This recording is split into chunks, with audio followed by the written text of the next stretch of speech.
All right. Just the last video I did, and I realized the last one was about 20 minutes. There's a lot of information on there about our chicken coops and what we're doing now. But the last part of it, I thought maybe I should share a little bit of a, excuse me, my philosophy on all of this and what we're doing and why we're doing it. And I'm going to take a sit here and be lazy if I could. It's been a pretty busy couple of days, and we've got a lot accomplished, but I'm just physically tired, not gonna lie. So we'll just take a few minutes here and share some thoughts about our philosophy of what we're doing and why we're doing it, and how it maybe relates to this group. And I recently, it's particularly with this coronavirus that's spreading around, people have become aware of the fact that how dependent we are on things like grocery stores and the jobs that we go to and things like that. And so people have become, I think, aware of some degree of self-sustainability. And so I've got a lot more attention on some of the things that we've been doing. And so I think I'll start by just kind of giving me a little bit of background. Probably about 2 or 3 years ago, my wife and I became inspired to become more, what I would use the term, self-sustaining. And I mentioned in a conversation to a friend that you've got to be careful with the term self-sustaining, because by what you mean by that, there can be a sense of pride in that I'm self-sustaining. I don't need anybody. I'm going to go live and be a hermit by myself. That's not what we're trying to do here.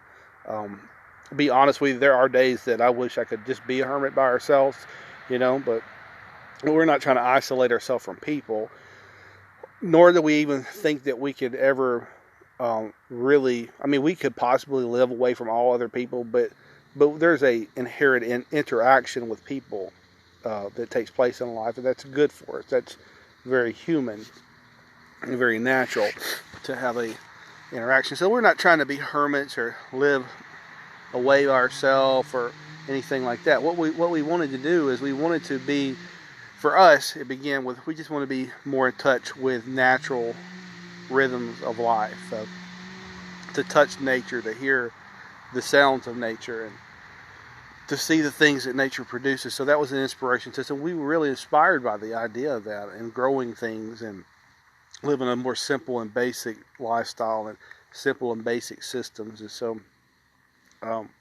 so it was kind of weird. We were, at the time, I was working in manufacturing, and before we actually kind of took the step we've taken now, I was actually in an operations manager at a drug treatment facility, and I will still be interacting with that population at my day job, if you want to call it that, is in therapy and psychology.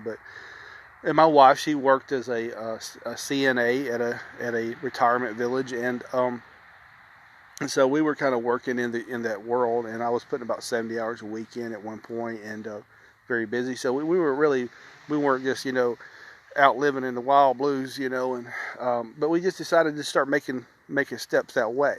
Hey, Lance Conley, what's going on, man?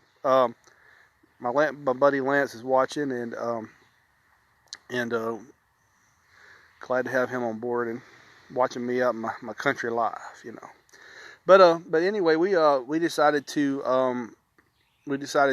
just start making steps toward self-sufficiency. And by that word, and I kind of went off on a tirade. By self-sufficiency, what I mean is, and I'll say this, and this is kind of my thesis, and I got this. I'll mention that later. But my thesis is this: is that God gives us on a daily basis the things we need, and nature itself is daily giving us the things we need to survive. For instance, on this piece of ground that we have, the sun is pouring out millions, if not billions, of BTUs of energy every day. But we as human beings really don't know how to use it that well. You can do solar power, but to be honest with you, solar power is really an inefficient way of translating that massive amount of energy from the sun into anything that we can use as human beings. And very often I've asked myself, well, how can we take advantage of this energy source? Well, guess what? Nature does it every day.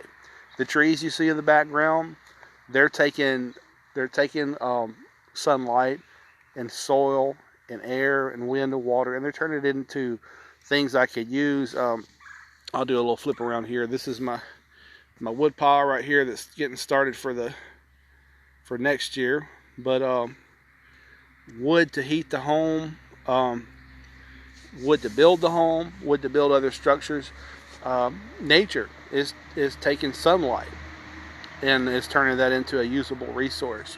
The chickens that we talked about for a very long time, they go out and they take bugs. The bugs eat grass. The grass feeds the bugs. The chickens eat the bugs, and the chickens then lay eggs. And then if I take the chickens and manage them, then the chickens give me eggs. They live a healthy, happy life. I get eggs. They get to do what they do by nature. That's look for bugs. And in other words, these are things that nature does on its own to produce. It's constantly producing. It's full of life. God invigorated the world with life. He invigorated the world with the force of life, and life is here. You know, Christ even says, consider the birds that they don't sow.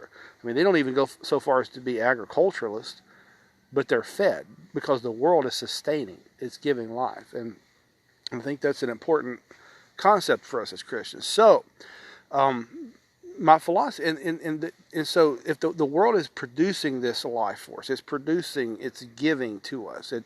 It's there. But we have in our modern culture and our modern way of thinking this idea that we have to manipulate, we have to abuse, we have to force, we have to fight with nature to survive. And I think that's a bad concept. I don't think that's true. Now, let me be honest with you. There are challenges in living, period. But nature doesn't need to be manipulated. It doesn't need to be forced. It doesn't need to be fought with. It just simply needs to be managed for the most part. For instance, like I said, with the chickens, we let the chickens come. We build them a nice, safe place to sleep at night. We watch them during the day, and they, by their nature, produce manure that helps to fertilize our gardens, and eggs that we can eat. And there's Solomon giving you a little bit of, he's just letting y'all know he's here. But that's just, all I have to do is manage that. I don't have to create a chicken. I don't have to create an egg-producing machine. God has already given us an egg-producing machine. It's called a chicken, and it's there for us. And, I really am not raising my chickens right now for meat, but you could, raise a chicken to a certain point and use it for meat. But this chicken is doing what chickens do. And they're very happy doing what they do, and they're giving us what we need. Like I said, the trees, they're doing what trees do, and they give us wood to heat our houses. They give us wood to build our homes with. And there's other things. We hope to create some more systems that don't manipulate nature, but that direct nature in a way that we can benefit from the flow of what's going on. Eventually, we're going to try to raise rabbits for meat. And some people, maybe I can understand the vegan lifestyle, vegetarian lifestyle. If you don't feel comfortable eating meat, I understand that. But if I would say this, if you're going to eat meat, then you should. I think this is my personal philosophy. I'm not trying to put this on somebody, and I realize sometimes this is a transition, so I don't want to make some people feel heavy about what they have to do. But I'd like to, ideally, if I'm going to eat the meat, I'd like to raise it, care for it, make sure that it lives a happy and an adjusted life, and that when it is harvested, it is respected, that I give thanks for it to God for giving, and give thanks to the animal, quite frankly, for allowing itself to be sacrificed, so that my family can be sustained. So that's what we're trying to do here. Now we're really we have some garden areas we've been working with. Some of those cycles are coming into place.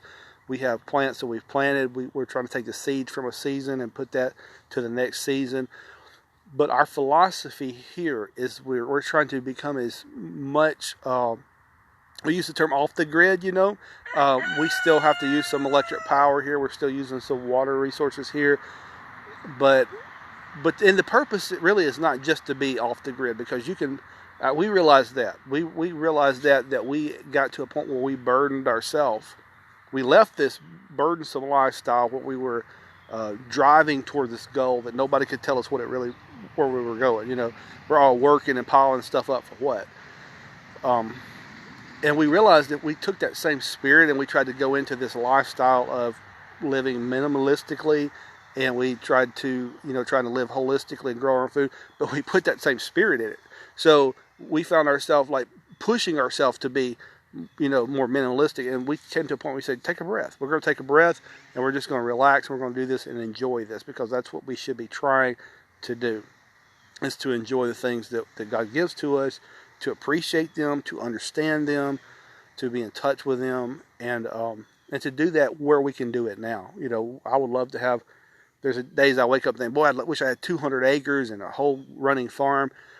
To be honest with you, if I had 200 acres right now and a whole running farm, it would unfortunately all die within a few months, because I wouldn't know how to manage it. I wouldn't know what to do with it. So I'm taking baby steps. We're taking baby steps, learning how to manage this, learning how to manage that, and growing in that experience.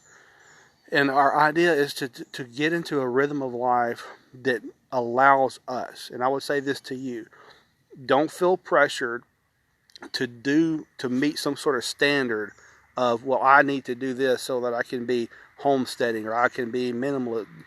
Don't make that the goal. Make the goal being happy and connected and paying attention to the things that matter, and being aware of what you're doing, aware of what you're eating, aware of the life you're living and how you're living it, and grow in it.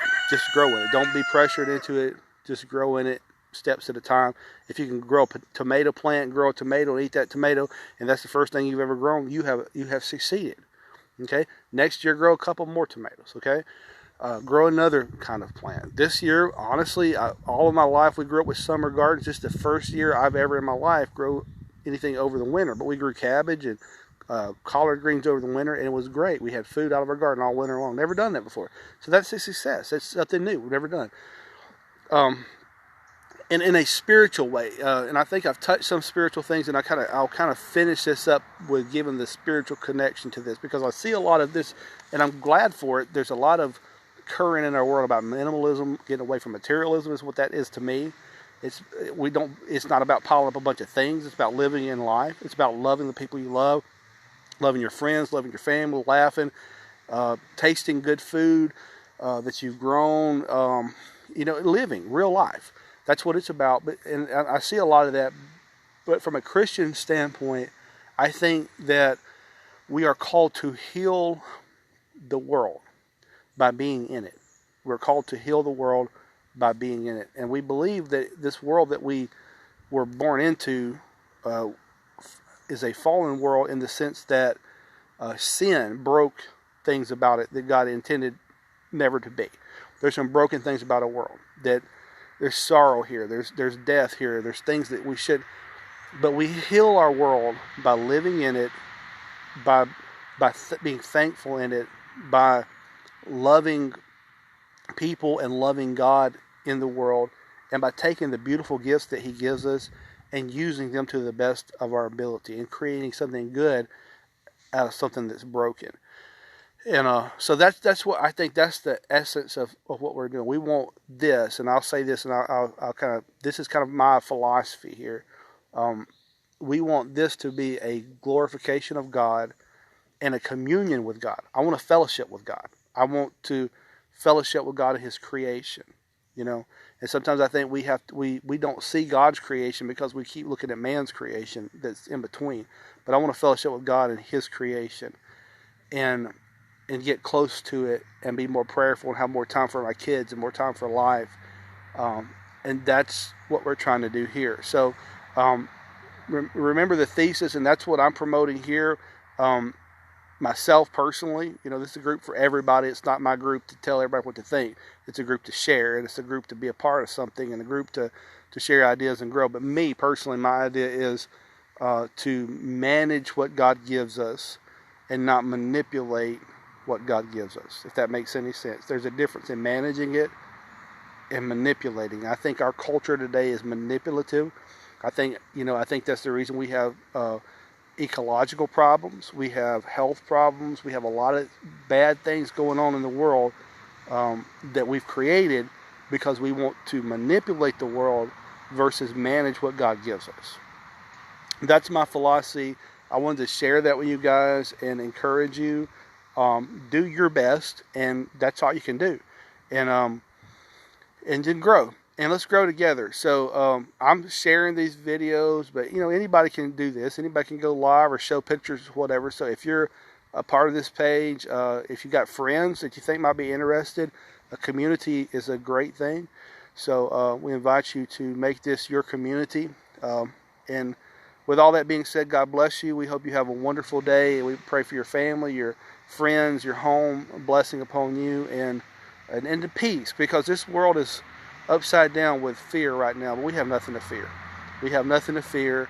Our lives are in the hands of God, and He has won the ultimate victory through His Son, Jesus Christ. So we give Him glory for all things.